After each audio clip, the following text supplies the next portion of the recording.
وادی رضا کی کوہ ہمالا رضا کا گئے اور جس سمت دیکھیے وہ علاقہ رضا کا گئے. بسم اللہ الرحمن الرحیم.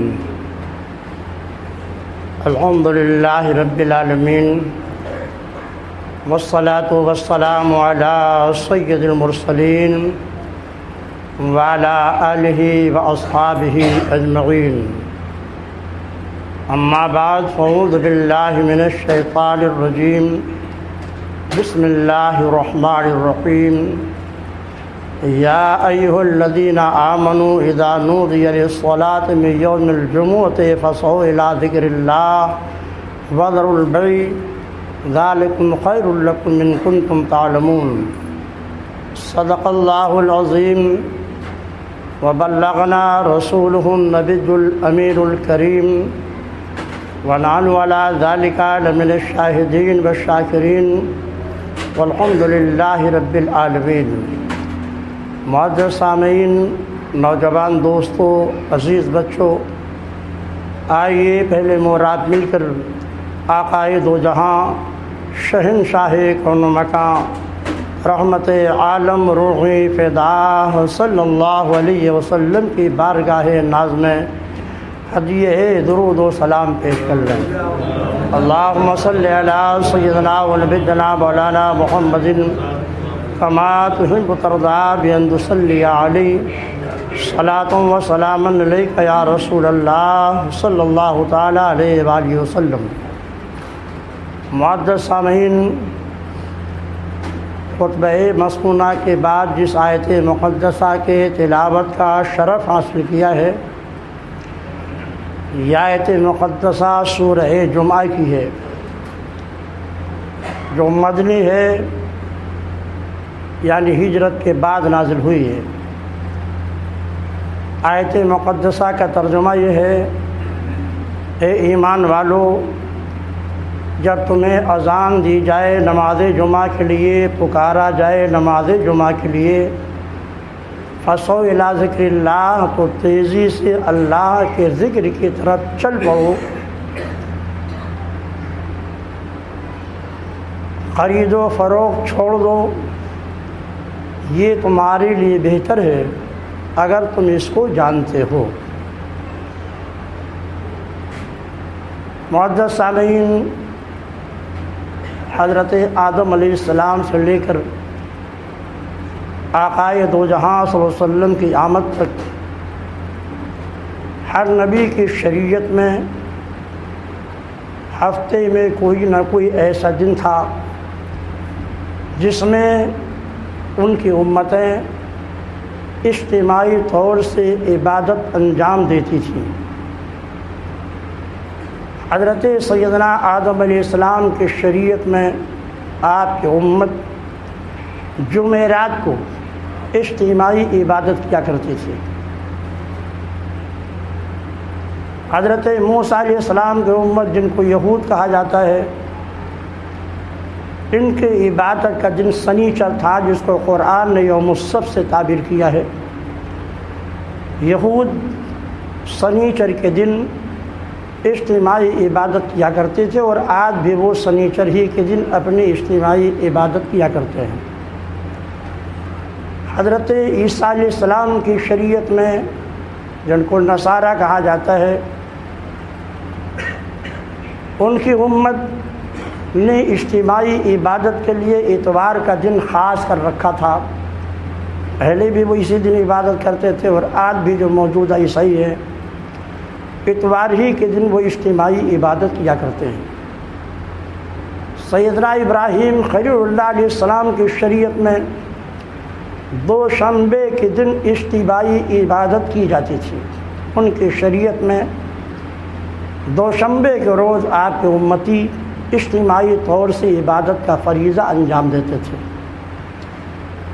حضرت زکریا علیہ السلام کی امت منگل کے دن اجتماعی عبادت کے فرائض انجام دیتے تھے. حضرت یحییٰ علیہ السلام کی امت بدھ کے دن اجتماعی عبادت کا فریضہ انجام دیتے تھے. الغرض ہر پیغمبر کی شریعت میں کوئی نہ کوئی دن عبادت کے لیے مخصوص تھا جس میں وہ عبادت کا فریضہ اجتماعی طور پہ انجام دیتے تھے۔ اللہ کی مشیت تھی کہ جو تمام دنوں کا سردار ہے، جسے سید الایام کہا گیا ہے اور ہفتے کی عید بھی کہا جاتا ہے، اپنے محبوب صلی اللہ علیہ وسلم کی شریعت میں اس نے جمعہ کی عبادت کو فرض قرار دیا۔ جمعہ یوں بھی پہلے سے مقدس اور معظم ہے۔ حضرت آدم علیہ السلام کی تخلیق جمعہ کے دن ہوئی، جنت میں ان کو رکھا گیا جمعہ کے دن، قیامت کا قیام بھی جمعہ ہی کے دن ہوگا۔ بخاری شریف کی روایت ہے کہ ہم سے پہلے کے انبیاء کو کتابیں ہم سے پہلے دی گئیں اور ہمیں سب سے بعد میں بھیجا گیا۔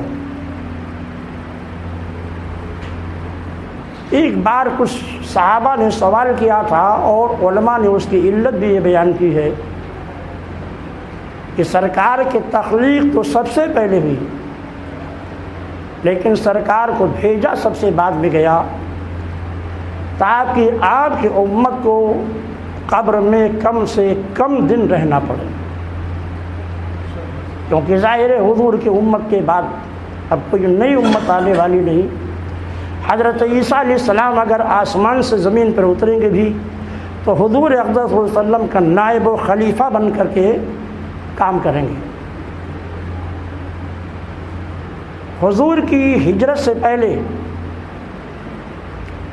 تاریخ میں 2 بیعتوں کا ذکر ملتا ہے، بیعت رضوان کے علاوہ بیعت عقبہ اولیٰ اور بیعت عقبہ ثانیہ۔ بیعت عقبہ کرنے والے اور بیعت عقبہ ثانیہ کرنے والوں نے مکہ مکرمہ میں حضور سے گزارش کی تھی، یا رسول اللہ صلی اللہ علیہ وسلم، مدینہ میں اسلام تیزی سے پھیل رہا ہے، اس لیے آپ ہمارے ساتھ کسی اسلامی مبلغ کو کر دیجیے تاکہ وہ ہمارے ساتھ مدینہ چلیں اور وہ اسلام کی تبلیغ اور ترویج و ارشاد کا فریضہ انجام دیں۔ اس کام کے لیے اللہ کے نبی نے بڑے مشہور صحابی تھے حضرت مصعب بن عمیر، پہلا مبلغ بنا کر حضور نے ان کی خواہش پر مدینہ طیبہ میں روانہ فرمایا۔ حضرت مصعب بن عمیر نے اپنی ذمہ داری کا احساس کرتے ہوئے، چونکہ وہ مبلغ اسلام بنا کے بھیجے گئے تھے، دن رات مدینہ طیبہ میں رہ کر اسلام کی ترویج و ارشاد فرماتے رہے، یہاں تک کہ اسلام مدینہ میں تیزی سے پھیل گیا۔ اب جب مدینہ میں تیزی سے اسلام پھیل گیا، بہت سارے مسلمان اسلام میں داخل ہو گئے، تو سارے مسلمانوں نے آپس میں مشورہ کیا، چونکہ مدینہ کے قرب و جوار میں یہود و نصارہ آباد ہے اور ہفتے میں ایک دن وہ اجتماعی عبادت کرتے ہیں، تو ہم مسلمانوں کو بھی یہ چاہیے کہ ہفتے میں کوئی ایک دن ہم عبادت کے لیے مخصوص کر لیں جس میں ہم اجتماعی عبادت کریں۔ باہم مشورہ ہونے کے بعد طے پایا کہ یہ جمعہ کا دن ہوگا، اور اللہ کی مرضی بھی یہی تھی۔ تو سب سے پہلی نماز جمعہ جو مدینہ طیبہ میں ادا کی گئی اجتماعی عبادت کے ساتھ، وہ صحابی رسول حضرت عمیر بن مصعب رضی اللہ تعالیٰ عنہ کی قیادت میں مسلمانوں نے نماز جمعہ ادا کی۔ حضور کے اجداد میں ایک بزرگ ہیں کعب بن لبی رضی اللہ تعالیٰ۔ کعب بن لبی اپنے زمانے میں مکہ مکرمہ میں قریش کے تمام افراد کو جمع کرتے تھے اور حضور اقدس صلی اللہ علیہ وسلم کے آمد کی بشارتیں ان کو سناتے تھے اور ان کو تنبیہ فرماتے تھے کہ جب وہ امام النبیین مکہ میں ظاہر ہوں، بعثت کا اعلان کرے تو تم سب ان پر ایمان لانا۔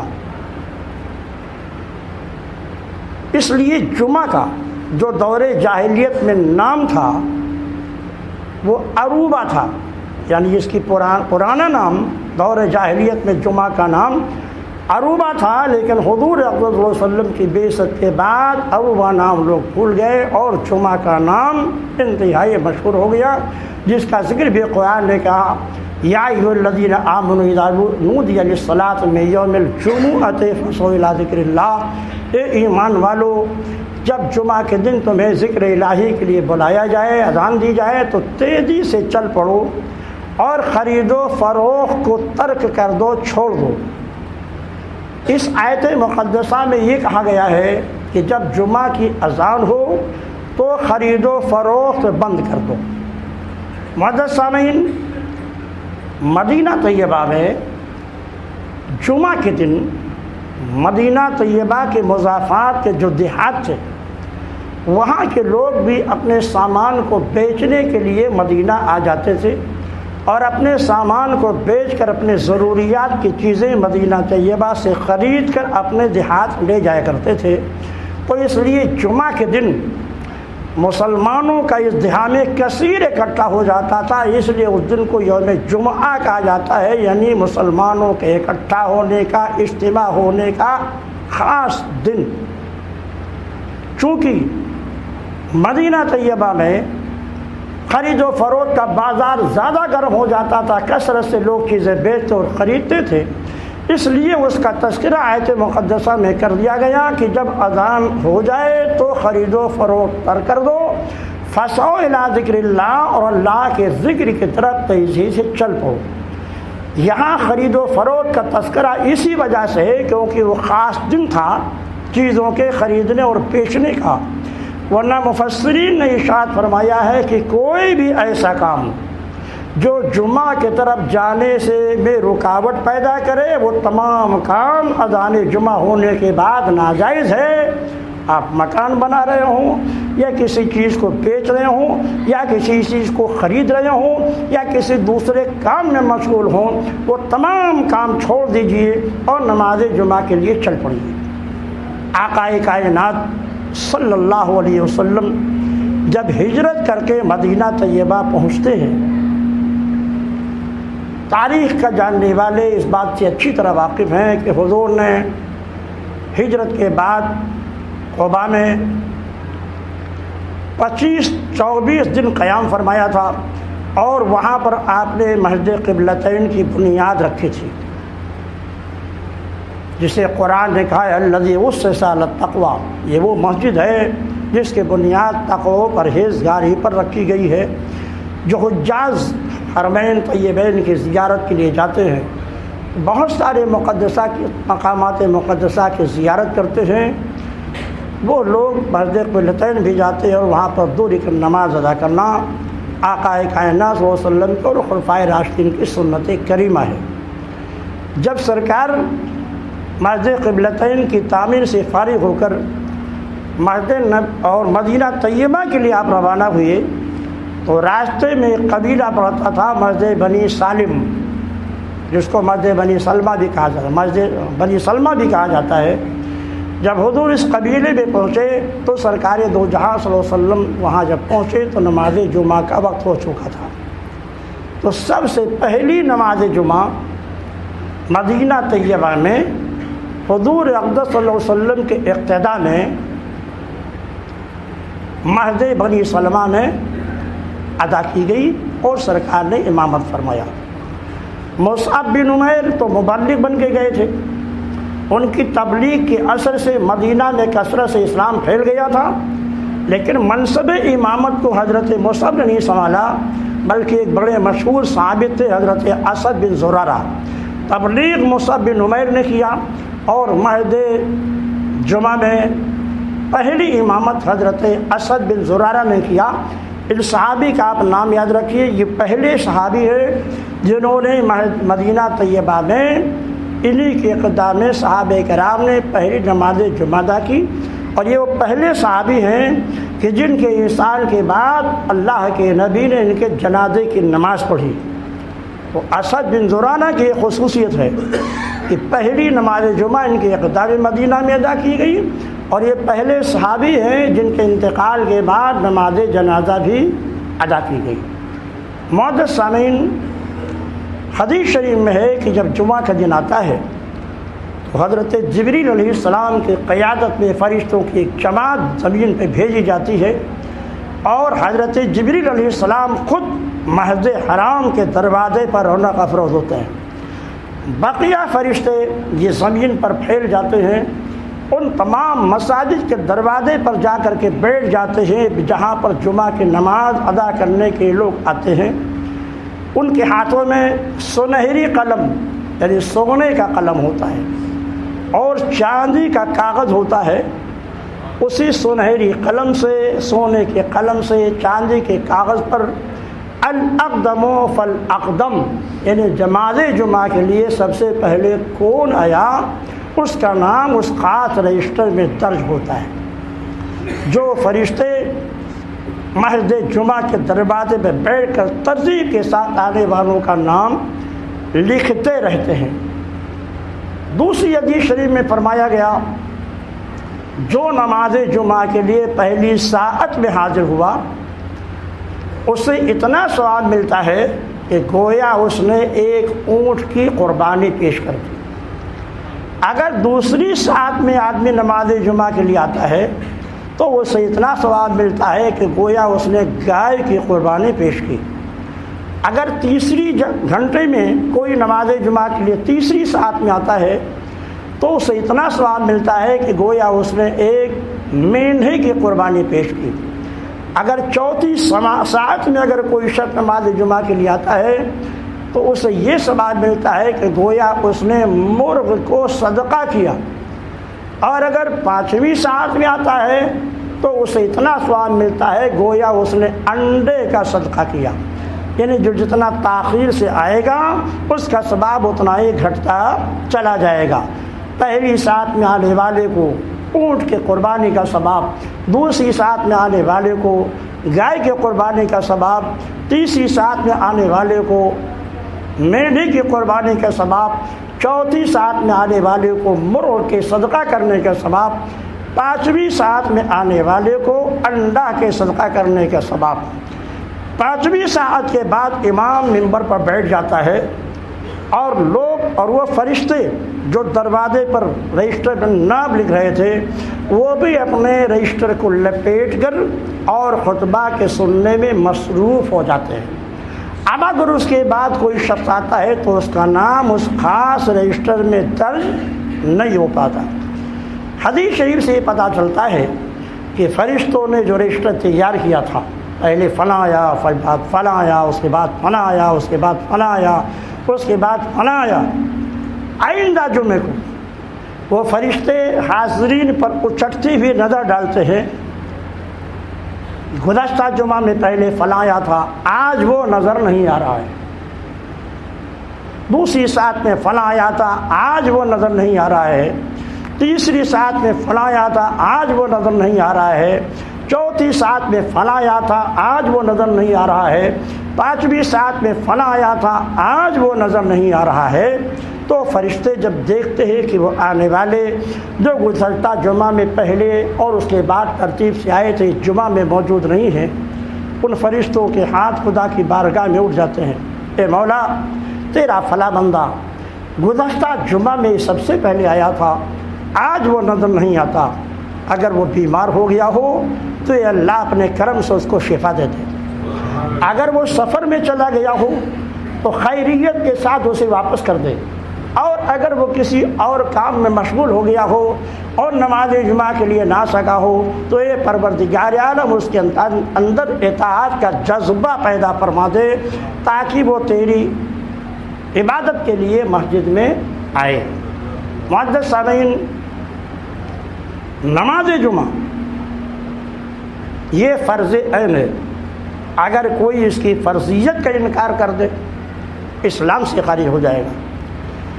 فرضیت کا اقرار کرتا ہے لیکن وہ جمعہ کی نماز میں نہیں آتا سستی کی وجہ سے۔ حدیث پاک میں تہاون کا لفظ آیا ہے، جس نے 3 نماز جمعہ کو مسلسل سستی سے چھوڑ دیا۔ سستی کا مطلب یہ ہے کہ کوئی عذر شرعی اس کے پاس نہیں تھا، بیمار بھی نہیں ہے وہ، سفر بھی نہیں ہے وہ، تندرست و توانا بھی ہے، نماز کے لیے آ بھی سکتا ہے، مگر میں سستی کی بنیاد پر نہیں آیا، تو حدیث کے الفاظ الگ الگ ہیں۔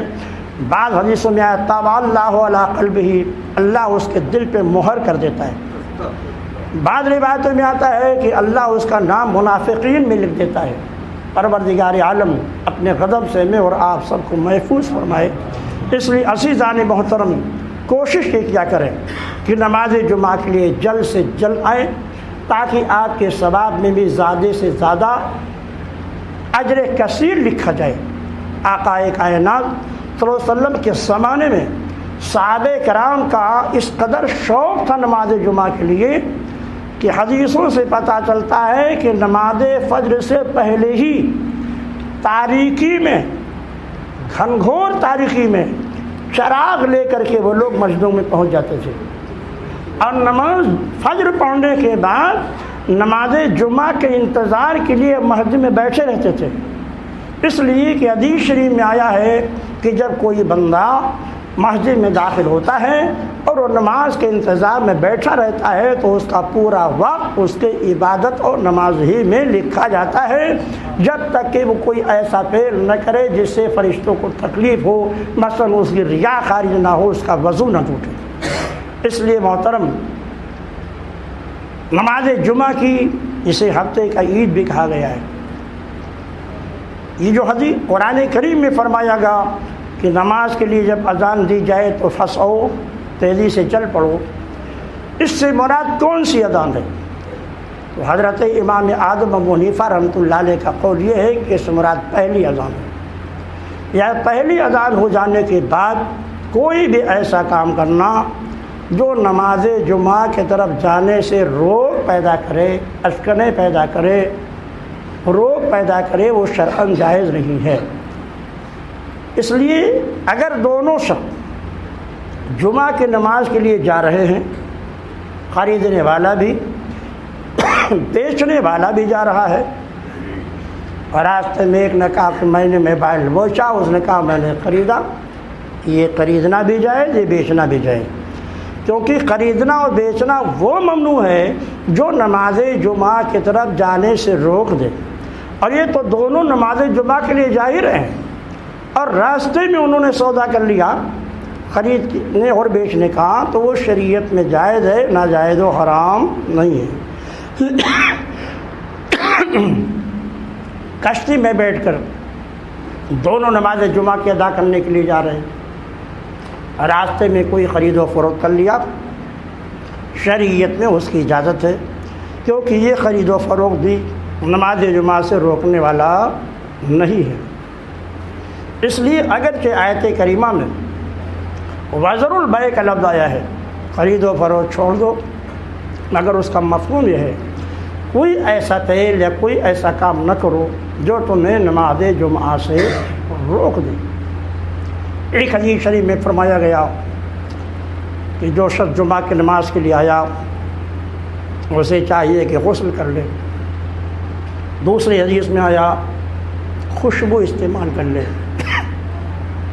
اچھا کپڑا پہن لے، لوگوں کے گردنوں کو پھلانگتے ہوئے آگے نہ بڑھے۔